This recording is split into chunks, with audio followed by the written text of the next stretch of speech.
Mon ami, bienvenue à nouveau sur la chaîne pour cette nouvelle vidéo. Je te retrouve à nouveau dans mon garage. On attaque la dernière ligne droite sur cette belle machine sur laquelle je suis bien installé d'ailleurs pour discuter. On attaque la dernière ligne droite sur le ZX7R pour faire les vérifications et la préparation en vue d'aller sur circuit. Ça c'est cool. Donc à nouveau vidéo garage, il fait pas beau dehors, il pleut, donc on continue de bricoler.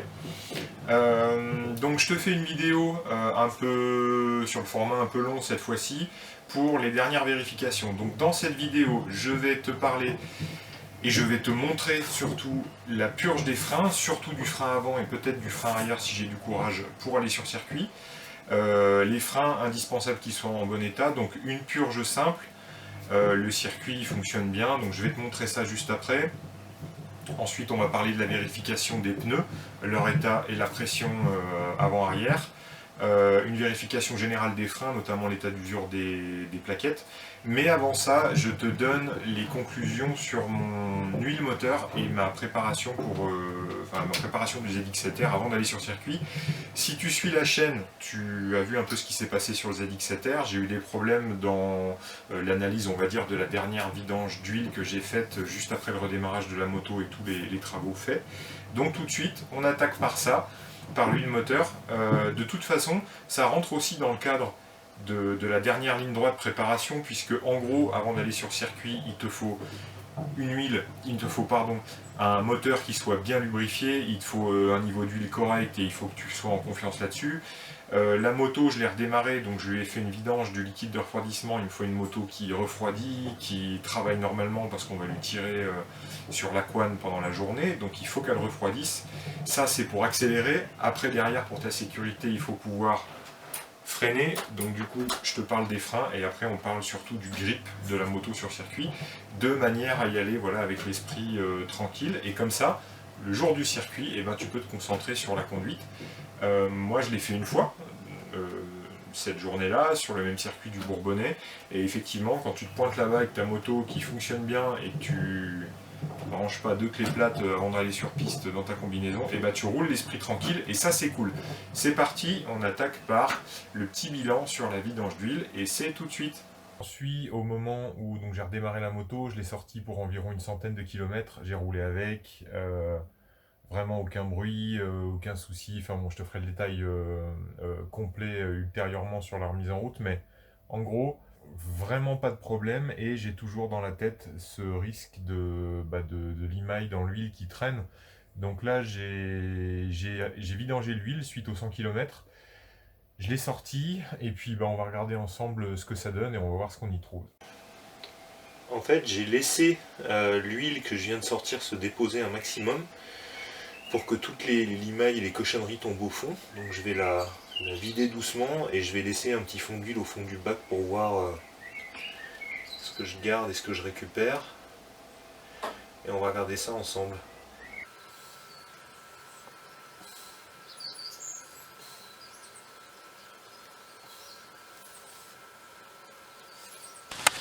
Écoute, nous y voilà, je découvre en même temps que toi le fond de ma dernière vidange. Donc 100 km, c'était de l'huile Carrefour.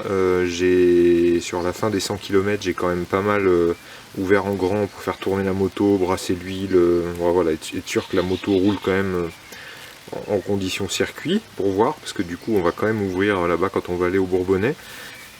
J'ai enlevé la plupart de l'huile, il reste, tu vois, un petit fond, parce que j'ai voulu essayer de préserver ce qui pouvait être dedans. Donc en gros, en comparaison, il n'y a rien.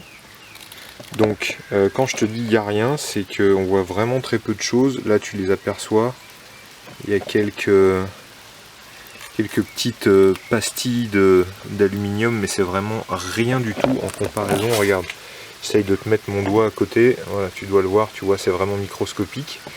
Donc ça n'a rien à voir avec du coup la vidange que j'ai faite juste après le redémarrage, où il y avait quand même beaucoup plus de choses éparpillées, et puis dans des tailles quand même, je dirais, allez, si je prends celui-là en comparaison, là qui est juste au bout de mon ongle, ou celui-là, je dirais que ce que j'avais trouvé c'était 3 à 4 fois plus gros et qu'il y en avait au moins une bonne quinzaine. Et les conclusions, qu'est-ce que ça peut être? je dirais qu'on est bon et qu'on va remettre de la belle huile. Donc, je vais remplir à la motule 4 temps, donc c'est de la 5100 10W40, une synthèse que je trouve voilà, plutôt correcte. Comme je l'avais dit dans la vidéo sur laquelle je parle des huiles, c'est toujours le même cas ici, je ne fais pas de pub pour Motul.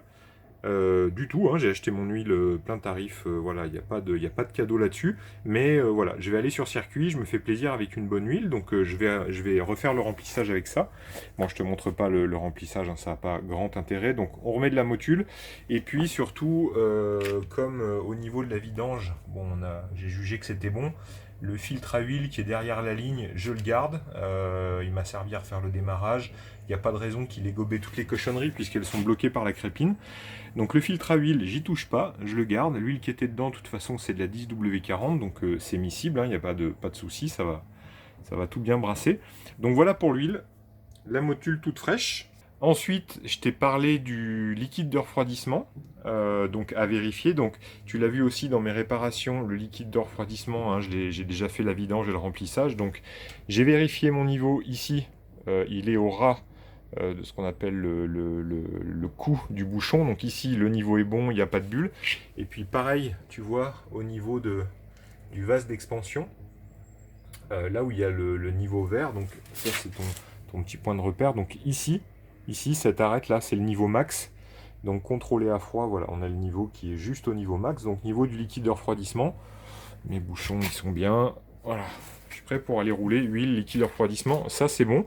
Et tout de suite, eh ben, écoute, je te fais un topo plus long sur la vérification des freins et leur purge. La vérification des freins. Alors je t'ai parlé de la purge, c'est vraiment quelque chose d'important. Je te fais le détail juste après sur ce sujet-là, mais il n'y a pas que ça à vérifier. Donc tes freins, ce qui va t'arrêter déjà, c'est tes consommables. Donc tu as tes disques et tes plaquettes, il faut que tu vérifies donc rapidement s'ils sont en bon état. Moi mes disques, j'avais déjà fait le contrôle, ils sont quasiment pas usés, enfin ils ont rien, ils sont en parfait état. Donc mes disques, je les ai vérifiés, je peux en mesurer l'épaisseur, la cote elle est donnée aussi grâce au pied à coulisses et à la notice technique, tu peux savoir s'ils sont en bon état. Donc première chose, vérification des disques. Après tes plaquettes, voilà, donc il suffit de vérifier, voilà, tu as ton étrier qui est là, ton étrier, et tu vois on aperçoit la plaquette, donc mise au point, juste ici, là, tac, et on aperçoit la plaque en métal ici, et juste la garniture de la plaquette. Donc moi, sur ces freins, j'ai de la garniture, mes plaquettes sont pas au bout, elles sont pas toutes neuves certes, mais elles sont en bon état, et elles vont largement faire le boulot. Donc là-dessus, mes plaquettes sont bonnes. Moi, tu vérifies sur les deux côtés, bien sûr, là c'est côté droit, tu fais aussi le côté gauche de l'autre côté, pour être sûr que tu n'as pas une dissymétrie ou un piston grippé et que tout s'use bien. Donc tes disques, tes plaquettes, et ça veut dire que déjà, première vérification, tu as des consommables qui sont en bon état. Moi, sur cette moto, plus largement, j'ai roulé avec, donc je sais que dans mon point de départ, là, l'état actuel, c'est que voilà, l'ensemble des freins, surtout le frein avant, c'est le frein le plus important, fonctionne plutôt très bien. Donc mes consommables sont OK. Alors, tout fonctionne très bien, j'ai aucun souci. Pourquoi je veux absolument faire une purge du circuit de frein puisque tout marche bien? Donc déjà, ce qu'il faut savoir, c'est quand tu vas aller sur circuit, la doctrine par rapport à l'utilisation des freins, le petit conseil que l'instructeur il te donne, ça va être la chose suivante, c'est très simple, il te dit le frein arrière, là-bas, tu oublies. Sur ta journée circuit, tu ne t'en serviras pas. Donc le frein arrière, je vais le vérifier, je vais vérifier son état et ses plaquettes au cas où, mais je ne vais pas faire de purge. Là, pas de purge. Devant, donc, pourquoi est-ce que je veux absolument purger? Pour comprendre, il faut savoir deux choses. Déjà, ton circuit de liquide de frein, donc là on aperçoit le bocal d'extension, hop, tu descends dans ton mètre-cylindre, ici, tac, et ensuite via tes durites, tu viens pousser et tu viens compresser ton liquide au niveau des freins. Mais en fait, le liquide de frein, il ne circule pas entre le bocal, le mètre-cylindre et les étriers. En gros, il est statique. Il est présent dans les durites, mais le liquide de frein qui se trouve ici dans les étriers, quand tu vas freiner, il bouge pas, il reste dans les étriers, il n'y a pas de recirculation. Donc ça veut dire que tu as un liquide, entre guillemets, qui reste en position. Alors, un liquide de frein, ça vieillit, et notamment, ça pompe de l'humidité dans l'air ambiant. Donc ça, ces freins, ils ont été purgés quand j'ai eu la moto. Je dirais que ça a été fait il y a 2 ans, ça freine très bien, mais C'est quoi la problématique? En fait, quand le liquide de frein va pomper de l'humidité, ses qualités vont se dégrader très rapidement et il va beaucoup moins supporter la chaleur. Il va y avoir ce qu'on appelle en fait un effet de fading. C'est une espèce de comportement à la compression du liquide qui va faire que tu n'auras plus assez de pression dans le circuit. Donc, quand tu vas rouler sur circuit, tu vas freiner fort, chaque virage, chaque tour, donc tu as ton étrier qui va chauffer, etc. Et en gros, tu as tout le liquide de frein qui est dans l'étrier et dans la durite. Je sais pas, moi ça va remonter jusque là, et par les effets thermiques, etc., le liquide de frein va être brûlant à l'intérieur. Et plus il sera vieux, plus il sera gorgé d'humidité, plus son comportement va se dégrader avec des températures basses. Et en gros, il résistera moins à la chaleur. Donc, le gros problème, c'est que là, ça freine. Mais au bout de 5 tours à fond, si tu as un vieux liquide de frein pourri d'il y a 6 ans, tu peux te retrouver avec une poignée qui va jusqu'au guidon et tu n'arrives plus à t'arrêter. Donc tu auras compris que avec 130 chevaux et quand tu arrives au bout de la ligne droite, tu as quand même plutôt envie de t'arrêter. Donc la raison de la purge, c'est que comme ton liquide il est statique à l'intérieur, tu vas rentrer du liquide neuf par le haut, pousser le vieux liquide et amener du liquide neuf vers le bas. Donc tu vas remplacer ton liquide et du coup, tu auras un liquide entièrement neuf dans l'étrier, dans la zone qui va en fait le plus chauffer. Et en gros, le principe, c'est que, je sais pas, je vais te donner des chiffres au pif de mémoire, mais du liquide de frein, il est capable de garder son taux de compression jusqu'à, on va dire, je sais pas moi, 500 degrés. Et plus il va être chargé d'humidité, plus ça va être bas, donc ça va être, je sais pas, 400 degrés, 350, 300, 250, et c'est là où tu as un vrai risque sur circuit qui arrive. Pour démarrer ta purge des freins, la première chose à faire, c'est d'ouvrir entièrement ton bocal de liquide de frein pour y avoir accès de manière à pouvoir remplir. Alors tu fais super gaffe parce que le liquide de frein c'est corrosif, un truc de malade mental. Donc partout où tu vas en mettre, ça te bouffe les stickers, la peinture, les marquages, tout. Et tu vois, il y a même des petits rappels, parce qu'en fait j'attends de recevoir mon bouchon de boulon de carter d'huile, donc j'ai bien mis un rappel pour pas essayer de la démarrer ou faire une connerie puisque j'ai pas d'huile dans le moteur. Donc tu as une petite vis à enlever, ton guidon est droit, tu vois, hop, là tu as le bocal qui est à niveau.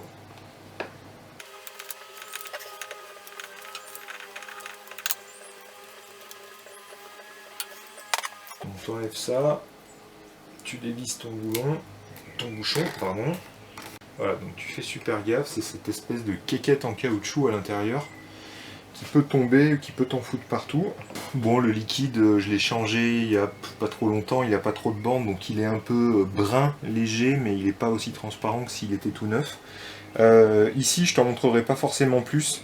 Il y a un niveau max à respecter qui est juste là, donc là, mon système il a le bon niveau. Quand tu vas faire ta purge, le principe absolument pour pas avoir de problème, c'est que tu remplis toujours ton bocal, il faut qu'il soit toujours avec bien du niveau quand tu es en train de purger et t'en remets régulièrement. Il faut surtout pas que tu te retrouves à oublier de faire la mise à niveau et d'avoir ton liquide qui baisse tellement que tu as des bulles qui remontent, sinon c'est mort, tu désamorces ton système et tu es obligé de refaire une purge complète. Déjà pour le liquide de frein, voilà ce que j'ai acheté. Acheté en grande surface, c'est du DOT 4, donc ça, il n'y a pas de plus ou moins bien, c'est DOT 4, 5, 5.1 ou 5.5, je sais plus. C'est pas toi qui choisis, le constructeur et le circuit, il est prévu pour un certain type de liquide, donc moi c'est marqué DOT 4. Je m'y suis conformé.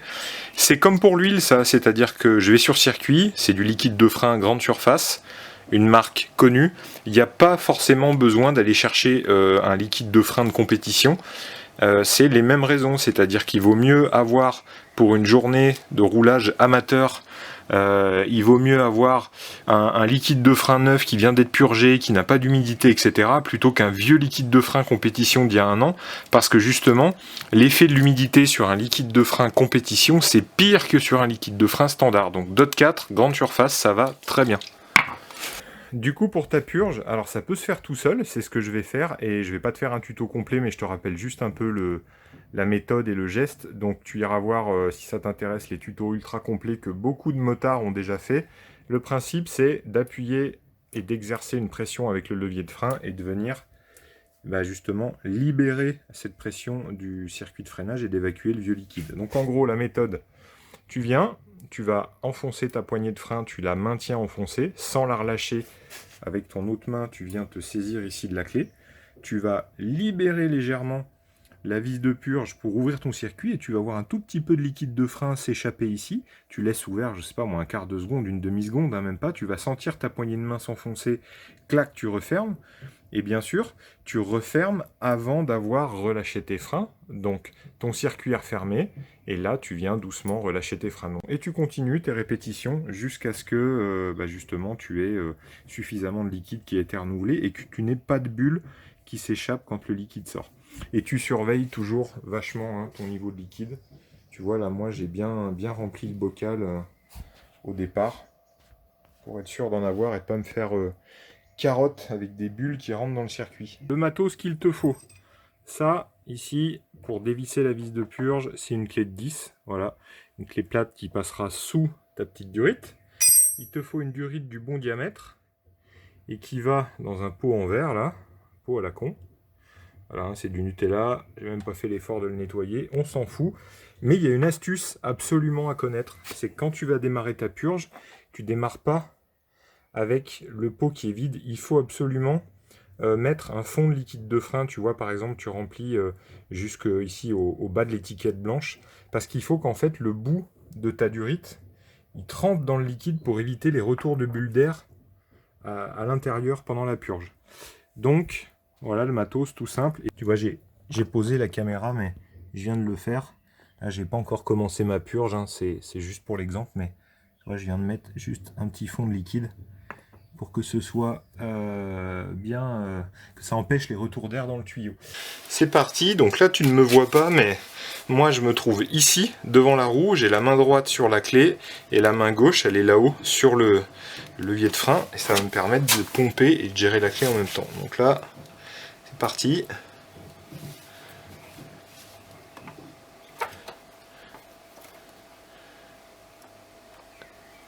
Hop.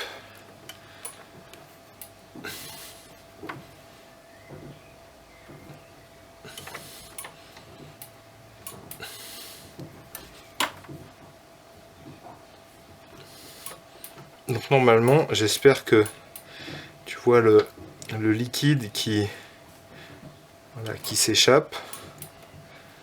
Et donc tu répètes l'opération. Voilà, si je te le fais en mode Robocop, là c'est levier de frein, pompe, appuie, desserre, vidange, resserre la purge, hop, et relâche les freins. Je pompe, j'ouvre, le liquide se barre, je referme et je relâche le frein.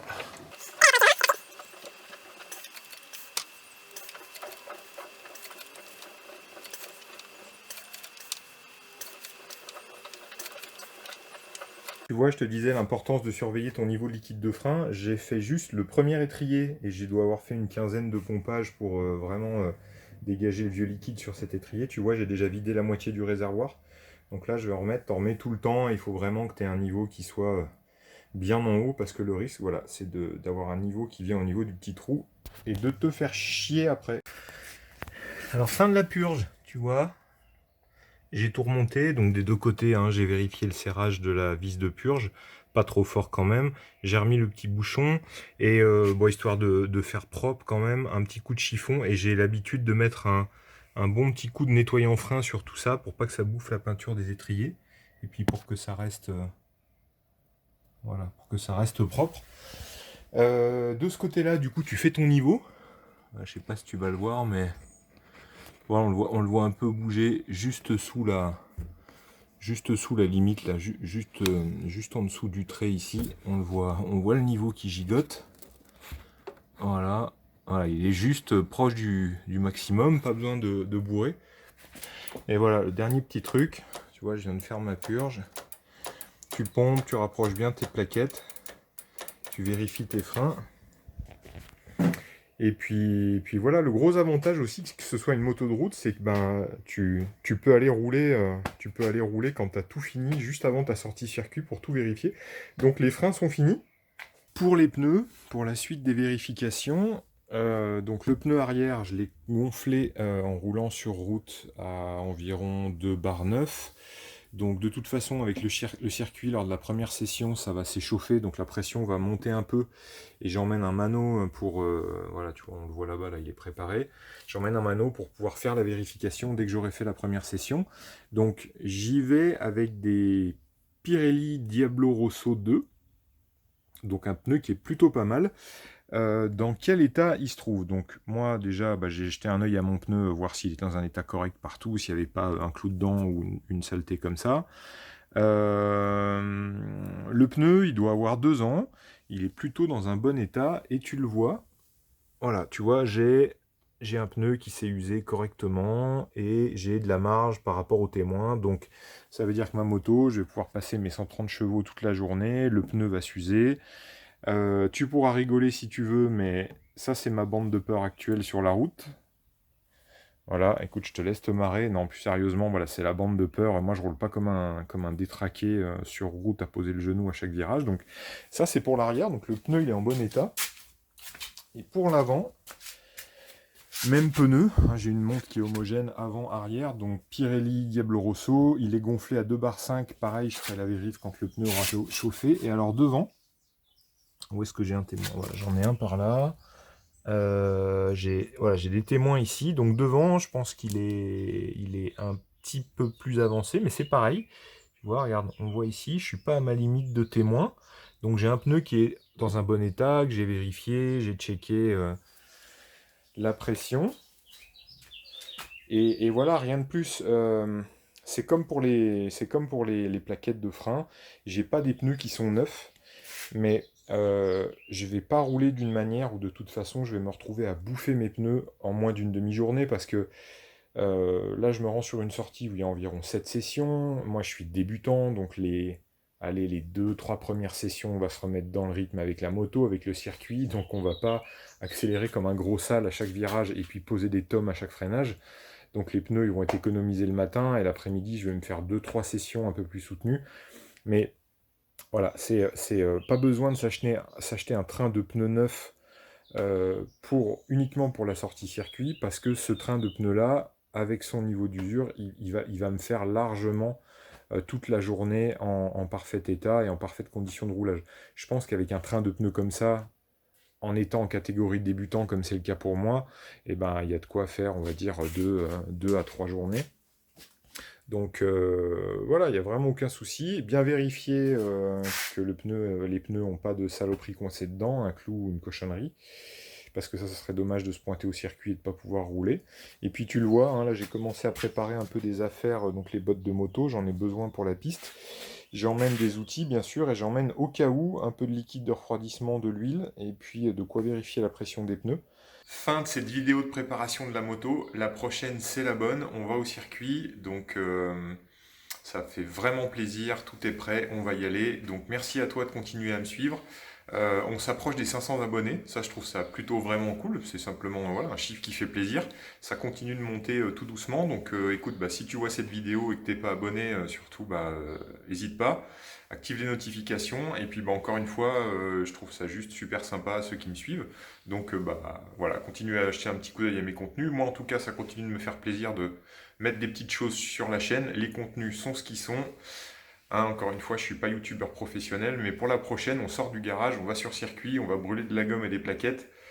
Et c'est super cool et j'essaierai de te faire une vidéo vraiment, j'espère, assez longue pour te faire un débrief complet sur la journée en elle-même, essayer de te la décrire, essayer de te parler de ce qui va se passer avec l'instructeur qui est là pour aider un petit peu les débutants. Voilà, vraiment te parler de tout ça et j'espère que ça te permettra voilà, d'en profiter comme si tu étais passé voir là-bas et qu'on en avait parlé ensemble. Et bah écoute, je te dis à plus tard et bonne route à toi. Salut!